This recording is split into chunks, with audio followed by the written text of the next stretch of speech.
everyone, if you're new here, you are welcome. Okay, so literally the movie you just saw now is The Train, and it's an autobiographical movie that is based on the true life story of the founder and the president of Mount Zion Drama Ministries. Now this movie is actually one that I love because I have not really watched a movie that I picked out 15 lessons from just a 2 hours 44 minutes long movie. I don't know, I didn't say that. It's a 2 hour 44 minutes long movie, and it's based in it is written in 7 chapters. So instead of an autobiographical book, it's an autobiographical movie, because this generation, people are microwave generation, you didn't like to read books, so they give you in movie, which is actually a very nice thing to do, considering that they are a movie industry and not a book publisher. Yeah. Okay, so yeah, so based on me watching, I've watched movies. I've watched a 40 episode long movie, and I did not learn anything. I don't think I learned maybe just a few things, but I did not learn anything that is based on the faith or anything. It's just like an entertainment movie. Don't tell anybody it's Korean film. Okay, so yeah, and yeah, so I learned a lot of things, and I'll be sharing in this video alongside a little bit of a storyline, so you can just have a mental picture. Now I would advise that you watch the movie after this, because even if I give you all the spoilers that you can get, you still want to watch the movie by yourself. So yeah, the first thing that the first chapter of the movie was literally him being a small child, and I don't know if I said this, but the movie actually spans from 1964 to 1993. So it's a life story from 1964 to 1993. Now Mount Zion, we are begging you that you should do, maybe in the near future, based on how God speaks, you should do a video from 1993 to 20 whatever that is. Okay, so yeah, so we're expecting a part 2 technically. Okay, so yeah, if you want to know more about this movie, you should definitely keep watching.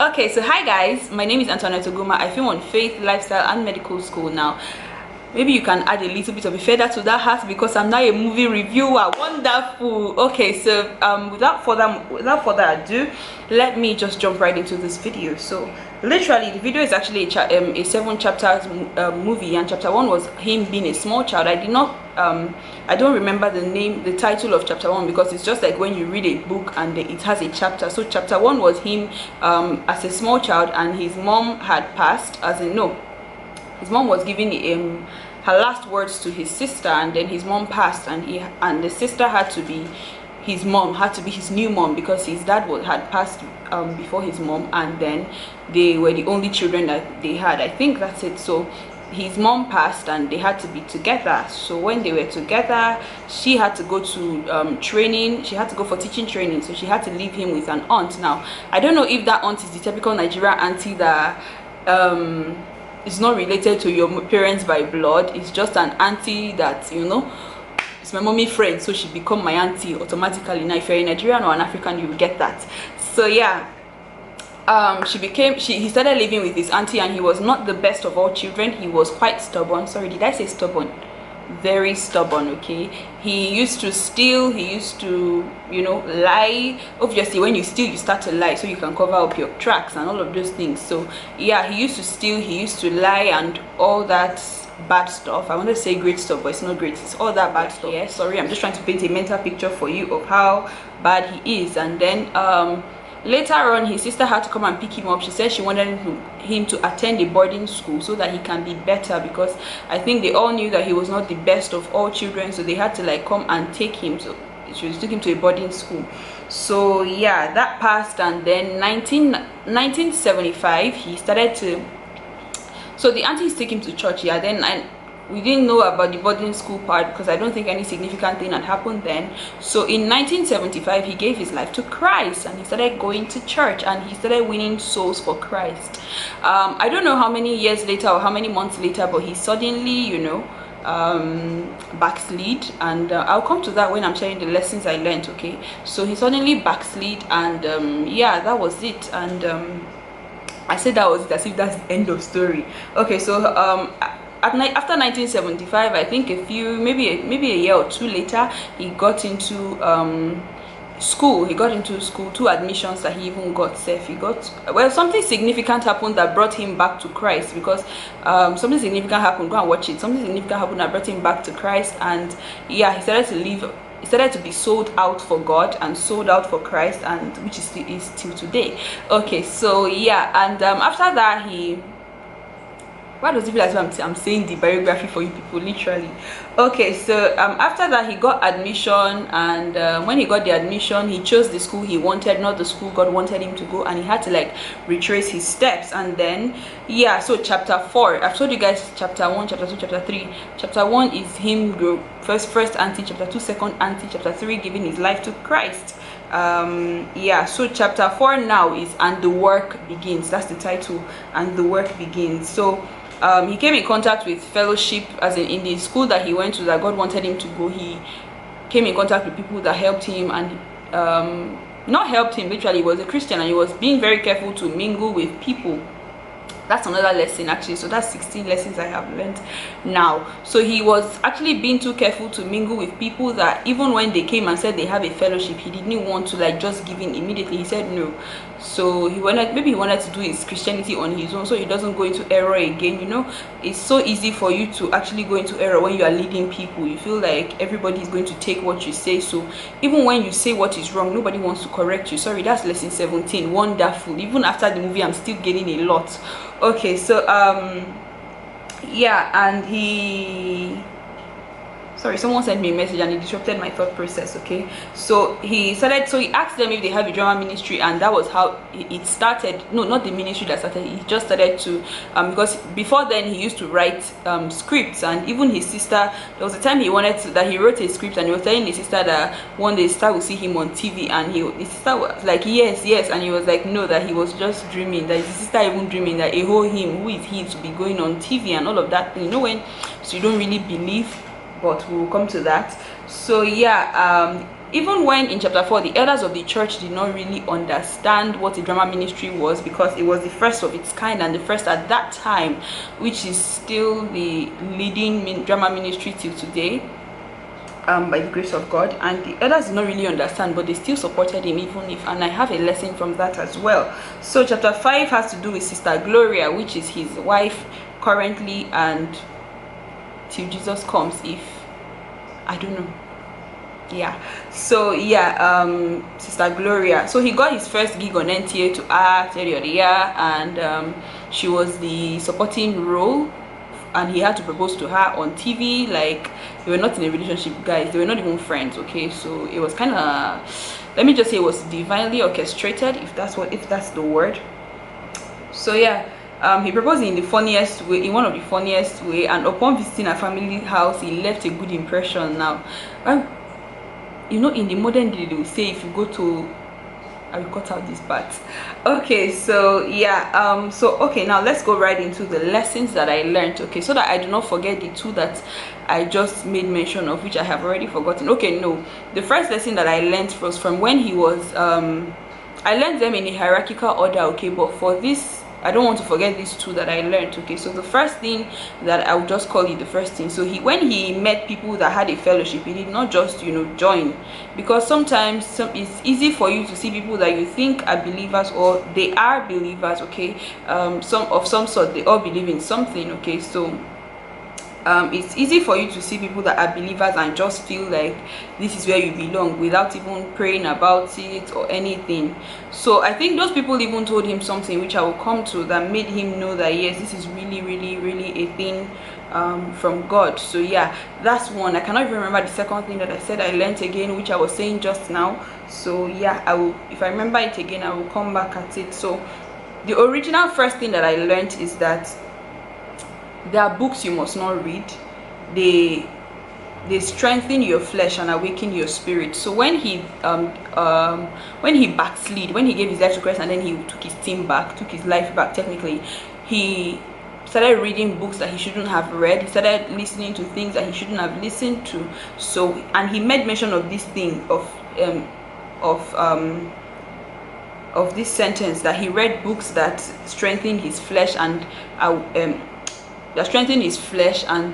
weakened his spirit. So I learned that as well, that it is not every book that is published that you must read. I knew that before, but then it's now a rule in my head. It's now a principle that it's not every book that you must read. So the next thing that I learned is that pride destroys you. Okay, so I said something about being a Christian leader. For about 6 months now, you have not been available, you have been avoiding fellowship. I've been busy. Busy. You can't be too busy for God, Bra Mike. You don't get. I'm having a special retreat. What kind of retreat is that? You want to understand? It's like a self-evaluation retreat. Like looking yourself in the mirror. Someone open James 1. James 1, 23 to 24. Yes, sir. For if anyone is a hearer of the word and not a doer, he is like a man who observes his natural face in a mirror. For he observes himself and goes away, and at once forgets what he looks like. Good. Read 25. Verse 25. But whoso looks into the perfect law of liberty and continues in it, he being not a forgetful hearer, but a doer of the work, this man shall be blessed in his deed. You see, you thought I was backsliding, but I was only looking at the mirror. Bra Mike, can we take this retreat a little further? Can we want to join you and look into the mirror? Can we come in? No, you can't. Why? Because it's a small mirror. Can only accommodate a single face, right? That's new. That's a deep revelation. Wonderful, thank you, Jesus. So I just remembered it. I was saying it that pride is easy for pride to just destroy somebody that is already a leader. Okay, so and he allowed pride destroy him. I didn't even know that he was already here as number 2. So he allowed pride destroy him, because literally when his friends from the fellowship that he was attending at that time, which he was, I think, a coordinator at that time, when they came, he was now quoting Bible verse and giving them rhema that he did not really catch, rhema that he did not really see or receive from God, because he was a leader and they were really taking it hook, line and sinker. So it's easy for you to be a leader and lead other people astray. That is when you're not doing it according to the will and the leading of God. So the third thing I saw is that faith is a constant currency that you should never lose, you should always use, even when it's unimaginable. Like, just believe it. Even when it doesn't look like it's going to be it, just believe. I mean, it doesn't take anything to believe. So faith is actually a currency that is not expensive. Well, sometimes it can be expensive when you know the thing is hard. It can be expensive. Okay, so faith is a currency that you should always use. It's something that's always with you as a child of God. So even when his sister was telling him, when he told his sister that that he wanted to, that he would be on TV, the sister would see him on TV, and he was like, he's just joking, and the sister actually like encouraged him in faith and all of those things. That's another thing. You should be surrounded with people that actually speak life into you and not weakness. Imagine he was with somebody that would actually tell him that wetin you dey talk, as in you want dey TV, you or me as I be speaking English past you and you won't go TV. No. So his sister actually spoke spoke words of faith to him, and yeah, so faith is actually a constant currency that you should continually use as a child of God. So the fourth thing that is here is that thanksgiving as well as seeking the face of God in any phase of your life is key. Now, in every new phase you find yourself, that's one thing I learned from this movie. As you are thanking God, you are seeking the face of God. Okay, what direction am I supposed to go? That's if he has not told you before then, because I know that there are sometimes that God actually tells you what will happen in the future, and you already have like a 3D map, in quotes, not a 3D map. God gives us a compass, not a whole map, so you don't know where you are going. That's the thing that I just heard from Total Solutions. The purpose is a journey, it's not a destination. So yeah, you keep going and all of those things. Okay, I'm not here to preach, I'm just here to like tell you what I learned. Okay, so at every new level you find yourself, you should actually, while you are thanking God, you should be seeking his face. So he got 2 admissions and he literally squeezed the first one and threw it away. Like, what kind of squeeze that? Like, me go to that kind of school? Nah. Okay, so assuming he had actually just prayed about it, he would not have gone through all the stress of packing his bag and going to another school. Well, the school he went to was a very fine school, because I mean, the second school that he went to it was nothing to write home about. Okay, stand up. Yeah, stand up. Mention the 8th part of speech we have in English language. Sir? You heard me right. Are you a new student to this school? Oh, I see. Well, I'll pardon you. Then where are you from? Ademi College of Education. Oh. I was asking about your state of origin, boy. Or your states? Or your state. Were you expelled from Ademi? And then why are you here? Come again.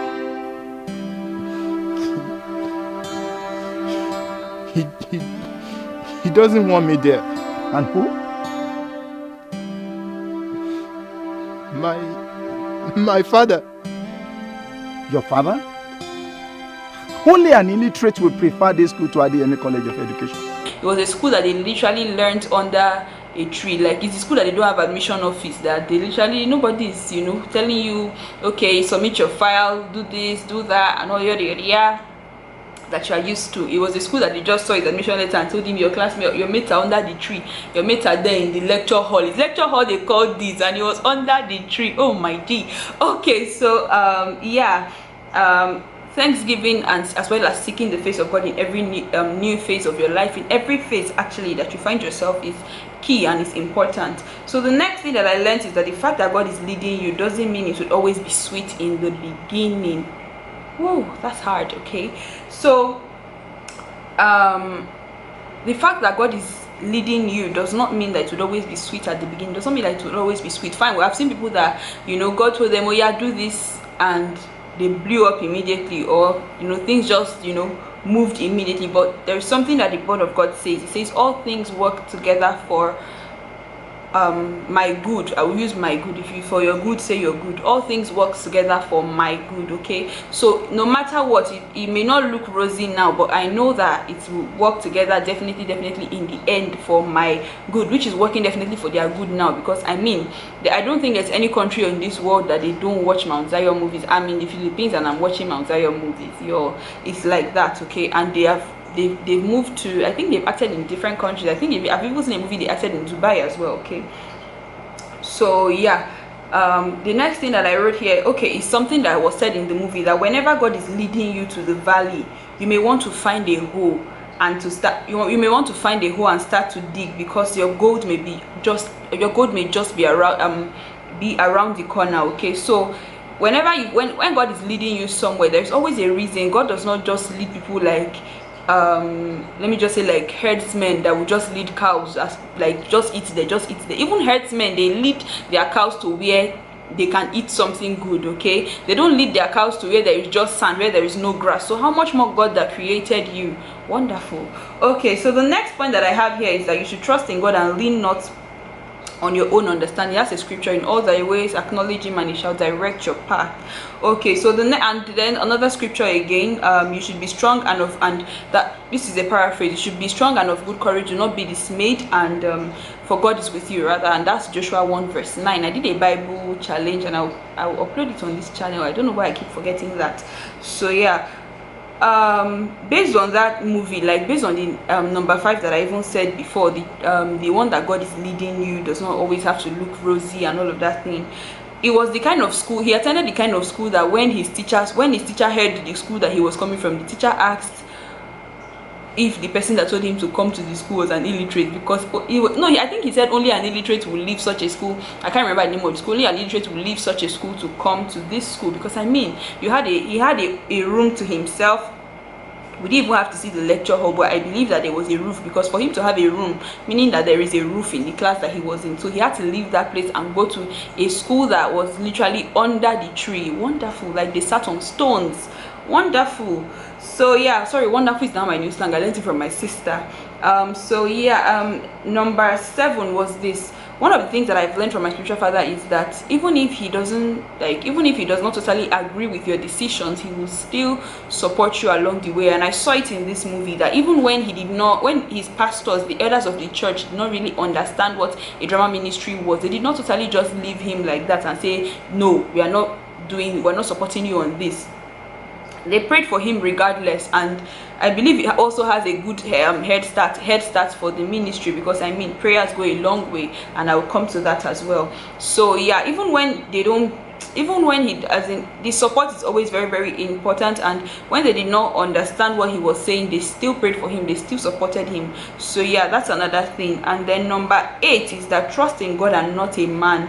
He trusted in his sister. Like when he was supposed to launch his magazine, he trusted in his sister that his sister will come, she will bring 15 naira, because 15 naira was a whole lot, that she will bring 15 naira. First, if you see where they were counting 15 naira, yeah, it would be like saying now 1 million. Brothers I don't know how and much sisters. it was as of that time, but now it's not any money again. But as of that time, I believe it was very, very huge, because I remember my mom telling me that there was a time that 1,000 naira could buy a land. I mean, so how much more? 15 naira? Well, 15 naira is smaller than 1,000, but then I believe it could have done a lot. So yes, the 15 naira was supposed to launch the magazine, was supposed to book the hall, and some other technicalities around. So yeah, he trusted in his sister. So that was where he now knew that you should trust in God and not a man. So you may feel like you have billionaire friends around you. It spoke to me personally, because I also wanted to do a video that will come up soon on entitlement. Okay, I have like a couple of things to say from this discussion that I've had with different people over time. So yeah, that's not what I'm talking about here. I don't want this video to be too long, because it's already 20 minutes already. So yeah, the next thing here is that one of the things that I learned in passing was the fact that his wife was not just swayed by the whole "God told me you are the one" kind of thing. She actually took her time. So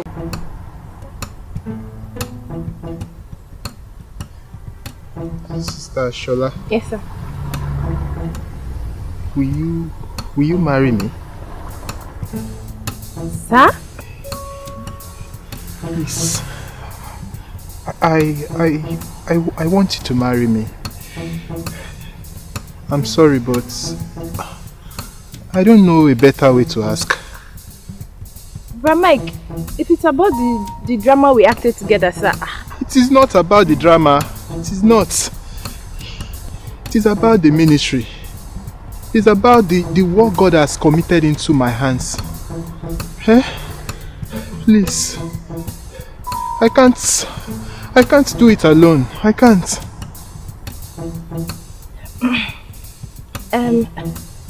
Sir, I need to pray about it. I will need to pray about it, sir. I need to go and pray about it. Thank you, sir.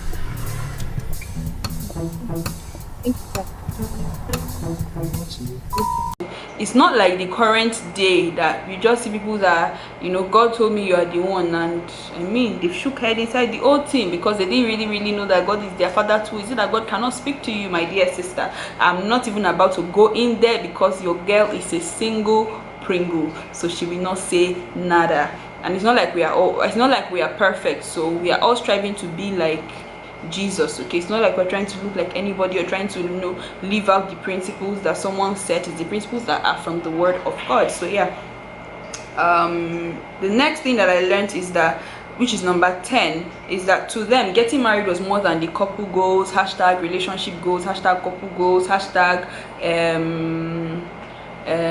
Folutade. I know that there's nobody like that, so hashtag Folutade 2020. No, it was more than that. It was a ministry, because even as when she agreed to when she consented to a relationship, that was when they officially, I think it was 5th of August, I can't remember the year, I can't remember it, I didn't write it down. So it was 5th of August, I can't remember the year, that Mount Zion Drama Ministries was actually birthed, and it was on that day, because when he even proposed to her, he told her that it's for a ministry. I think I will put a clip, I will try to put some clips in this video, so in case somebody has watched it and is learning from these lessons, you can actually, you know, have a recap and all of these things. So, but I'm still promising that this video will not be a spoiler. I hope I'm not spoiled you, because I can't gist for Africa. Okay, so the next thing that I learned, which is number 11 from chapter 6, I don't know if I mentioned that chapter 6 is The Train. Okay, that's the name of the movie. So they had to go to Kanu to shoot a movie. No, not to shoot a movie, acting on stage. So yeah, chapter 7 is stage to screen. Wonderful, I still remember it. Oh my god. Okay, sorry guys, my new slang is wonderful, if you don't know.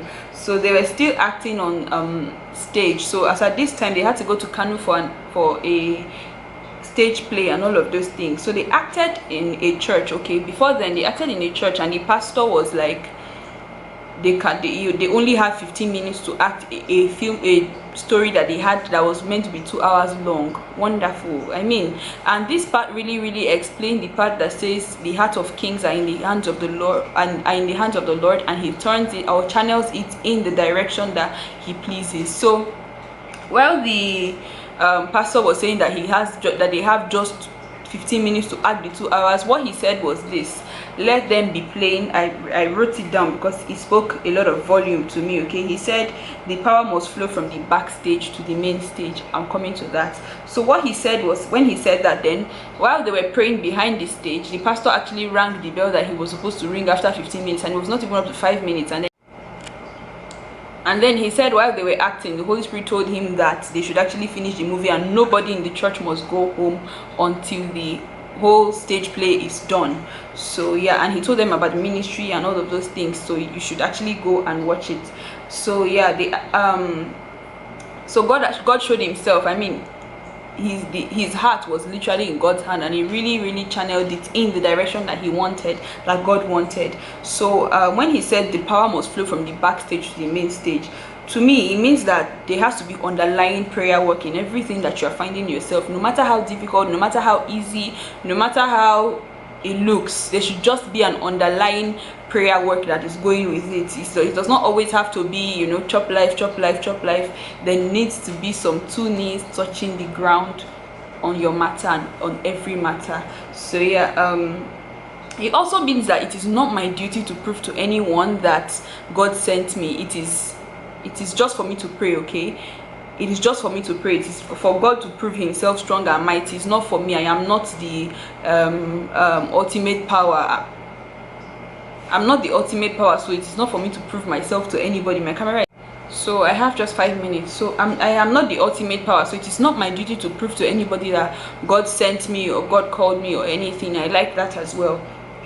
So yeah, number 13 is that as a believer, this should actually be number 14 because remember that my listing changed. Okay, no, it should actually be number 15 actually. As a believer, when you see things that are going in the direction of that, as in the secular things. Now this is from chapter 7. Chapter 7 is staged to screen. So when they had to, like, he saw a movie that was, you know, worldly, and it was not portraying anything that had to do with the kingdom of God. So he had to, like, understand something. There was something I was listening to on Instagram. It's a YouTuber and her husband that were having a conversation. What's her name? Tosin Alabi. Yeah. So she and her husband were having a conversation that it should actually be, and I've heard this from my spiritual father as well, that it should be believers that should be going to, you know, to the topmost positions. It should not be for unbelievers. One thing that he said was this. Tosin Alabi's husband. One thing that he said was this. He said, when these unbelievers actually go into, for instance, somewhere like space, they start explaining these things in ways that nobody can understand. And if only a child of God should have actually gone there. Now when they bring down all what they, as in when the unbelievers have brought what they saw as into the earth, and everybody is now seeing it, you now see worship leaders singing, if the stars were made to worship, so will I. It should actually be, if assuming a believer went there, it should have actually, the worship would have been deeper. There were so many things that he said, and yeah, we're not here to say that today, but that's like a mental picture. So it is not meant for you to think in the flesh about how to change things that the world is doing. The world, they're already thinking in the flesh, so it's not meant for you to join them and think in the flesh. It is for you to actually seek the face of God and let him, you know, show his ultimate power. If you watch the movie, if you know, you know. So it's for him to actually, you know, what I say watch the movie, it's for him to show his ultimate power through you. It's not for you to do things in the flesh and just, you know, mirror the flesh and all of those things. So yeah, the next thing, which is the last thing that I have to say, is that indeed, I mean, what a beautiful way to end this story time and, you know, and review and lesson sharing with you guys, that indeed the plan that God has for us are of good and not of evil, plans to give us an expected end. And that's from Jeremiah chapter 21 and verse 11. So thank you guys for watching and listening to me talk about this, and it was actually a nice time doing this. I feel like I will be doing more movie reviews. It was so nice actually watching this video and noting down things, and even when I've never noted down things before, so even when I think I've watched a movie that I learned just one thing, and it was like, a whole 2 hours movie, but it was not a Christian movie. Okay, I feel like I have learned a lot from Christian movies, but because I have not been noting them down intentionally, I feel like that's why I have lost. I may, the Lord will, refund the years that the canker woman, the power woman have chopped, and all of those things. So yeah, that's not me being serious right now. I'm actually being serious. Okay, so if you want to see more movie reviews from me, do give it a thumbs up and let me know in the comment section. Let's use the comment section. Comment section is not for quiet people. It's for people to share their mind. Share your, what do you think? Should I be doing more videos like this? What did you learn from this video? Let me know in the comment section. Let me know in the, that's how you know people that finish primary 6, people that did not jump school. I mean, when I mean primary 6, I mean finish the whole video. That's how you know that they did not jump school. So I'll see you guys in my next video. Do give this video a thumbs up, share, like, and subscribe, and I'll see you guys in my next video. Bye guys.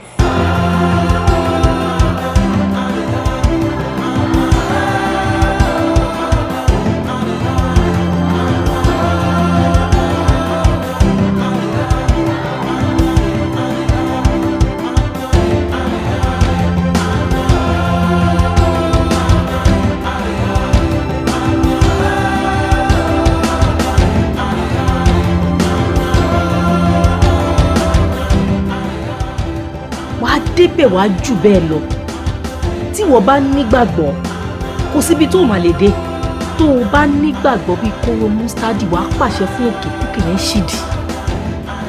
Àbáyọ̀mí ọmọ ológo ni ẹ̀.